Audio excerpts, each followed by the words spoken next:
These are harrowing accounts of people who encountered lions and did not survive. Some thought it was a good idea to take selfies or videos of the animals.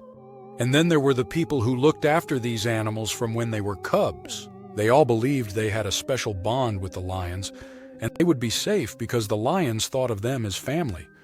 But nature had other ideas. Stay with us, because each of these true horror stories get more shocking than the last. Behind the steel bars and high fences, lions are supposed to be contained. But when the animal's instinct takes over, no barrier is ever truly enough. Here are 8 incidents of how and why people were attacked and mauled by lions in zoos and safari parks. This zookeeper wanted to impress his girlfriend. Mr. Iriskulov, 44, worked at a private zoo on 2 acres of land in Parkent in Uzbekistan. One day, he decided to go to work early because he had a very important mission in mind. He wanted to impress his girlfriend with his work amongst the lions. This is why he was at the lion enclosure at 5 in the morning. The majority of the animals living at the zoo were 10 African lions and 5 cubs. He had his phone on video mode and was filming himself opening the padlock to the enclosure. When he went inside, still filming, the lions noticed he was there, but they remained calm and uninterested and continued to stay in the corner laying down. This wasn't very interesting to film, so he walked towards the animals and kept shouting at them. The lions ignored him at first until he got too close to them. Suddenly, they all jumped up at once and looked in his direction. They did not attempt to attack him. They just wanted the keeper to go away. When this happened, it startled Mr. Iriskulov, and he quickly jumped back towards the entrance. But he was still shouting at the lions, telling them to get back. So by now, the 3 animals had had enough and became very agitated. All the while that this was going on, the keeper was still filming on his phone. He turned the camera to himself and then back towards the lions. After all, this was for the benefit of his girlfriend. When the footage was later recovered, it showed that the lions were by now walking very fast in the enclosure and were showing clear signs of being agitated. And to make matters worse, he started to stroke the nearest lion to him on its mane. This, it seems, is what became the last straw for the animals. And then the camera showed the last horrifying moments of Mr. Iriskulov being attacked. One of the lions had jumped up to him and grabbed his arm in its mouth. This is when the phone is dropped to the ground. There was no more footage recorded and the video goes dark, but the sound was still recording, and the horrifying yells of Mr. Iriskulov could be heard screaming in agony and telling the lions to stop. For those who heard it later, they said it was like listening to a horror movie, as it was apparent that he was being eaten alive by the lions because he was screaming in agony at the bites he was receiving all over his body. A minute later, the phone stopped recording completely, including the sound. It was only when the other workers arrived later that morning that he was discovered in the lion enclosure. He was laying on the ground, motionless and covered in blood. Parts of his body had been ripped away and eaten by the lions. The animals were loose in the park and had to be rounded up. The staff managed to capture 2 of the lions quite easily and incapacitated them with tranquilizer guns. The 3rd lion was more aggressive and was acting crazy, so it had to be shot with a high-powered rifle. The manager had called the authorities, who arrived very quickly, but nothing could be done to save the life of the keeper. When the lions saved the rhinos from the poachers. In the heart of South Africa's Eastern Cape lies the Sibuya Game Reserve, a sanctuary spanning 30 square miles. Among the animals are the lions, leopards, elephants, buffaloes, and the endangered rhinoceros. Rhinos are the prime targets for poachers. They are after their horns, and the poachers do not care that these animals do not survive after these attacks. In many cultures, it is wrongly believed that the rhino horns possess medicinal properties. After dark one night, a group of 3 poachers sneaked into the reserve. They were armed with a high-powered rifle equipped with a silencer and other guns. These were the usual tools associated with rhino poaching. They were after the rhinos, but seemed to forget that there were other wild animals roaming the reserve freely as well. Unbeknownst to them, they were venturing into the territory of a formidable lion pride. Lions are known for their opportunistic hunting strategies and are fiercely territorial. And so as soon as the men entered the reserve, they were in terrible danger. What happened in those harrowing hours when the lions pounced on the men is unknown. The pride, acting on instinct, nearly completely eliminated the intruders, leaving little evidence of their presence. The following morning, rangers discovered the horrifying scene. They found some scattered human remains, the only body parts there were, 1 skull and 1 piece of a pelvis. They also came across the rifle with the silencer, the axe, wire cutters, and other poaching paraphernalia.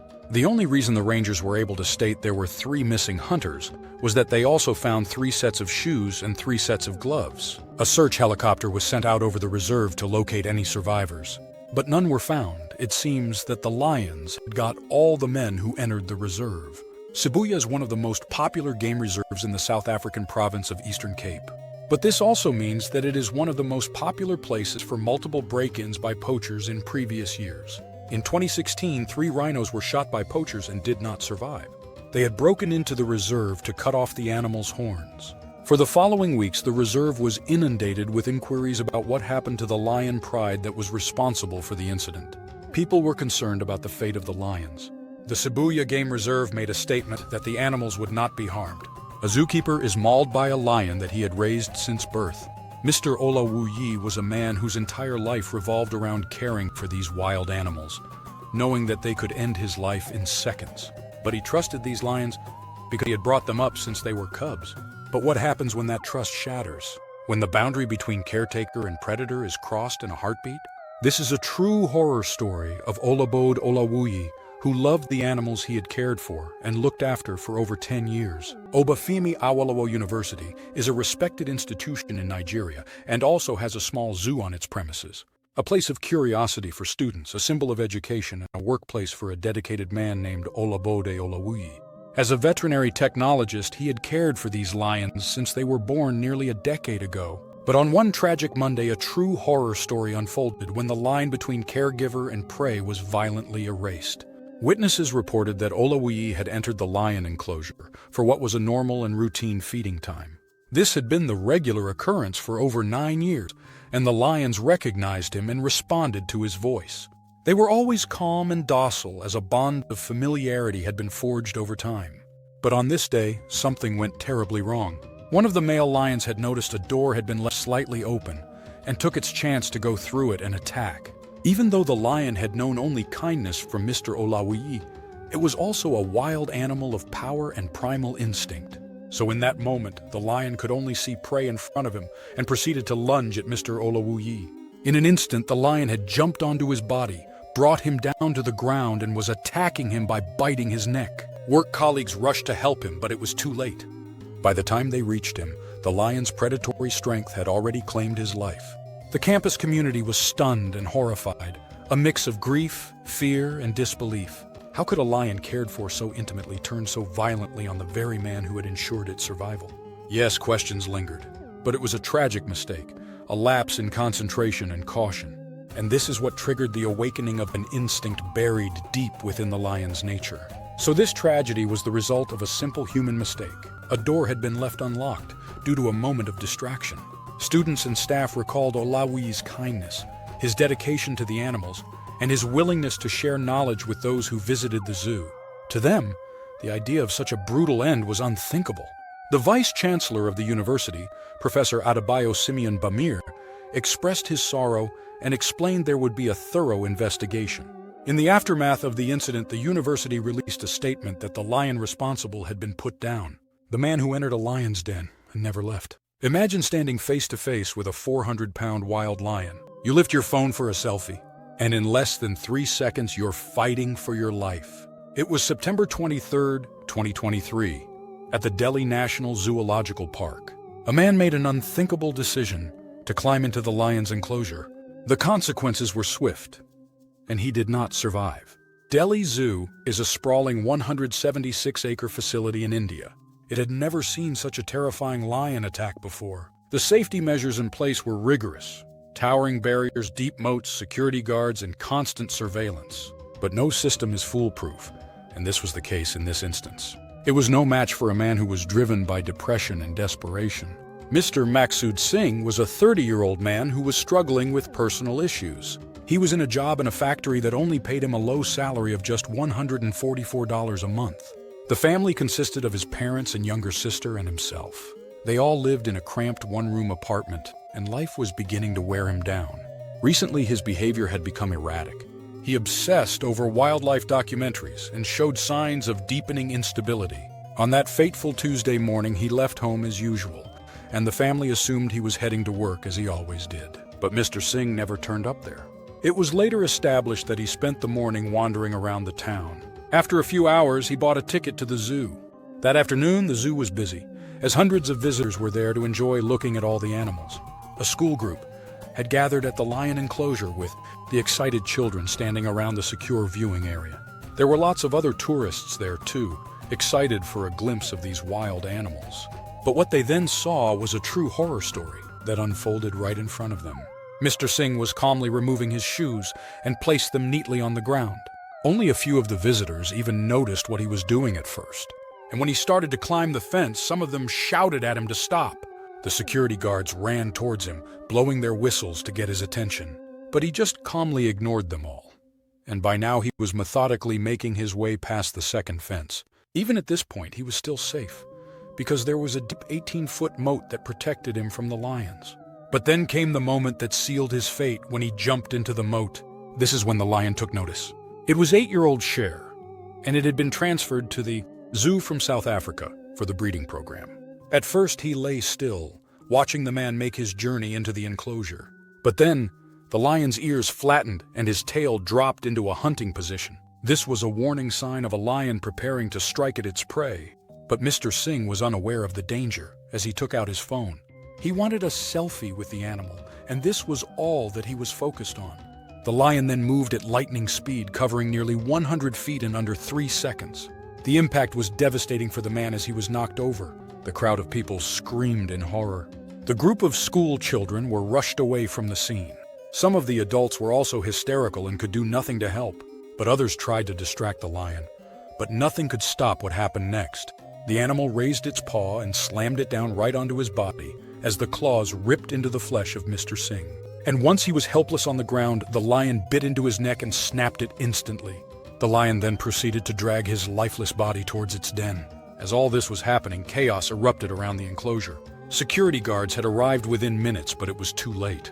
The zoo's chief veterinarian led a high-risk operation to sedate the lion. It took 90 minutes and 2 precision-measured darts of ketamine and xylazine to put the lion under. Only then could authorities retrieve what remained of Mr. Singh. In the days that followed, debates raged. Some blamed the zoo's security, demanding higher barriers and stricter enforcement. Others pointed out that Mr. Singh was determined to get to the lion, and it did not matter how many barriers there were, he would still have gotten to the lion. His mental state was the cause of this incident, and he seemed to have been suffering some kind of breakdown. The lion involved was not harmed by the authorities, as it was accepted not to be his fault. But the lion's enclosure was fitted with extra security to stop the incident from ever happening again. A man drank too much alcohol and decided to get a selfie with a lion. At Sri Venkateswara Zoo in Tirupati in India, a man climbed over a 4-foot wall and a 12-foot iron fence to get into a lion enclosure. It happened in February of 2024 to Mr. Prahalad Gurjar, 34. He is reported as saying that he wanted to get a selfie with one of the lions. An employee at the zoo was horrified and tried to stop him. But Mr. Gurjar saw that he was coming towards him, and he jumped on a water tank to get over the high fence. Once he got into the enclosure, a lion immediately jumped onto him. He was able to climb a tree, but the lion pulled him back onto the ground. The animal then mauled and bit the man several times on his arms, neck, and head.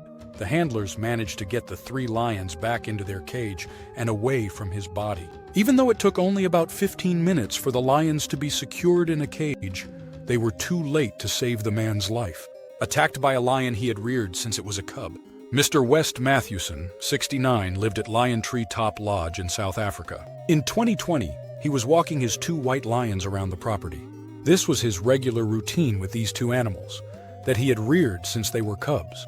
His wife, Jill, 65, was driving behind him, and she took in the peaceful scene as it had happened every day for years as the lions had grown up. But this day she could only look on in horror as one of the lions suddenly pushed her husband to the ground, and without any warning it began to bite him in his neck and head. When help got to him, he had lost too much blood and was not able to be saved. She opened the window to get better photos. Catherine Chapley was visiting South Africa and was at a game reserve in 2019. She was in a vehicle and being driven around the park with other tourists. She could not see the lions that well, so she decided to open the window so that she could lean out to get a better view of the animals and to take more photos. But suddenly, out of nowhere, one of the lions jumped up and into the open window. The lion quickly grabbed Catherine and bit her on the neck a number of times. As she was continually being attacked, the tourists could do nothing to help her. At the hospital, she could not be saved because her injuries were too severe. He believed he had a special bond with the lions, but he did not. In 2019, Leon van Biljon, 70, was on his property at the Mahala View Lion Game Lodge in South Africa. Since 1985, he and his family had transformed a barren piece of land into a sanctuary for wild animals. In 2006, Leon acquired 3 lion cubs, and he raised them as his own. The Lion Game Lodge was popular with tourists, and the local school children were regularly introduced to the lions and allowed to get close to them. He explained to the visitors how he loved the animals and believed he had a special bond with them. When they were cubs, he even slept in the enclosure at night with them. He had also given them names, with the 2 male lions being called Rambo and Nikita, and the lioness called Katrin. On the day of the attack, he was fixing the outside fence of the lion enclosure, but he needed to enter it in order to complete the job. The lions were sitting peacefully in the sun and did not react when he came in. As he carried on with fixing the fence, he turned his back on the animals. Now, Mr. Van Biljon was well aware that this was a very risky thing to do with lions, but he believed he would be safe with them after years of care and love. But he underestimated the danger he had just put himself in. Without warning, one of the lions crept up behind him and attacked. The animal pulled him down to the ground and bit into his neck several times. There was a park worker nearby, and to his horror, he saw all this happening. He quickly contacted the emergency services because he knew he could not enter the lion's enclosure himself to help Leon. When they arrived, they were met with a horrific scene. Leon was laying on the ground beside the fence. He was unconscious and blood was oozing out of his neck and other parts of his body. And to make his safe recovery near impossible, the 3 lions were protecting their prey by going around him as he lay on the ground. So to rescue Leon, the difficult decision was made to euthanize the lions. Tragically, by the time they reached him, Mr. Van Biljon had already succumbed to his injuries. Mr. Van Biljon's daughter, Leonette van Wyk, told reporters of her father's dedication to his work and that he was at peace now. She said her father had lived a full life doing the things he loved to do, which was to raise lions and teach educational groups and other tourists more about them. If you found this video chilling and gripping, don't forget to like, share, and subscribe for more horror stories of wild animals that attack.